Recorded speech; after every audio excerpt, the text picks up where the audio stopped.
October 14th, 2024, Cultural Anthropology, Dr. Miklos Sabo. Oh shit, the title of today's class, The History of Racial Thinking. I'm always ready to cringe when white people stand before crowds and then begin to profess about race.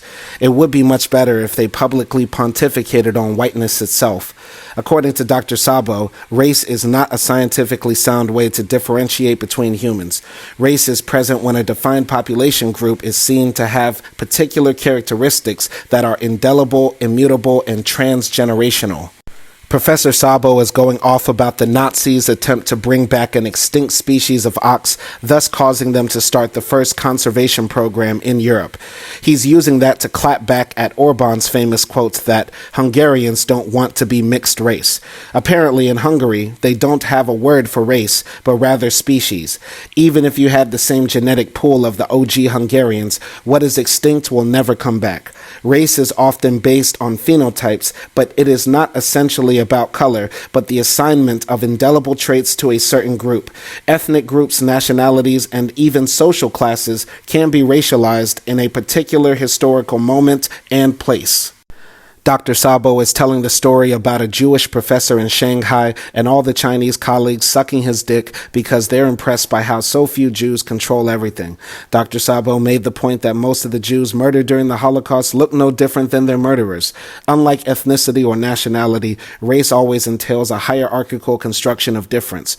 Racial group formers understand their creation and defense of a racial order as the great historical task of making the political and social world conform to the reality of nature, with its fixed systems of domination and subordination. Dr. Sabo was telling the story of a Romani family in France that had their home raided and their child taken away because the police thought this light-skinned, blonde-haired child could not possibly be related to this family. It turned out the child was actually theirs, but the negative connotations and ramifications of the heavily publicized story continued the negative racialization of the Romani. I'm not gonna front, this white man is cooking right now. Race and nation represent modern ways of understanding and organizing human differences. Now Dr. Sabo has projected in front of the class that slavery was, quote, a standard and accepted institution of human societies until the 19th century's end. It bothers me that white people constantly repeat this fact, which I acknowledge it is.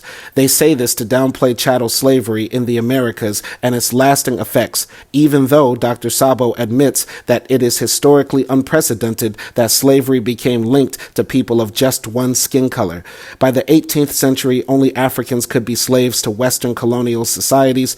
Now this guy is ranting about the film Apocalypse Now. On the screen, Dr. Sabo projects that, quote, racial thinking began when Europeans started interacting with Native Americans and Africans.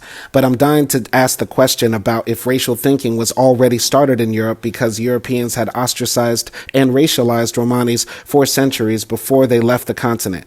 I asked the question and now he's Mayo Babbling. I brought up his wiki page and he seemed shocked he had one. Basically, he stands on a square that the racialization of the Roma happened in the 18th century.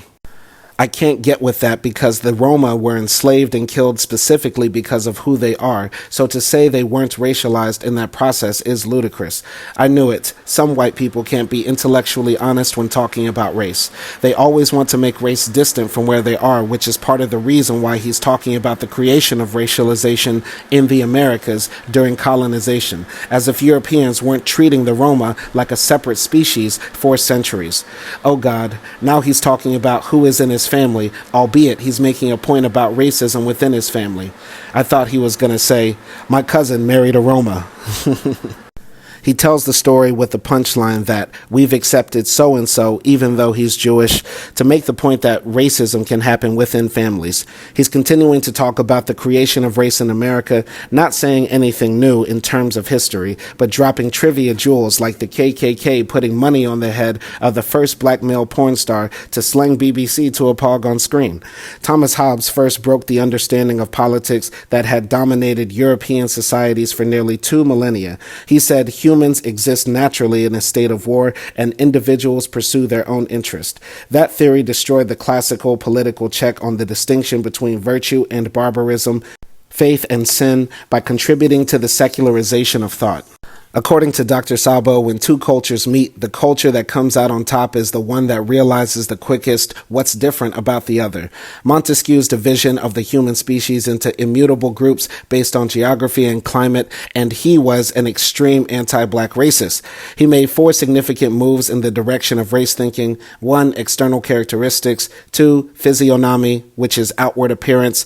And 2 more I don't care to write because race is stupid and not real. Notes from the Undergrad, Chapter 10, Simon Hill.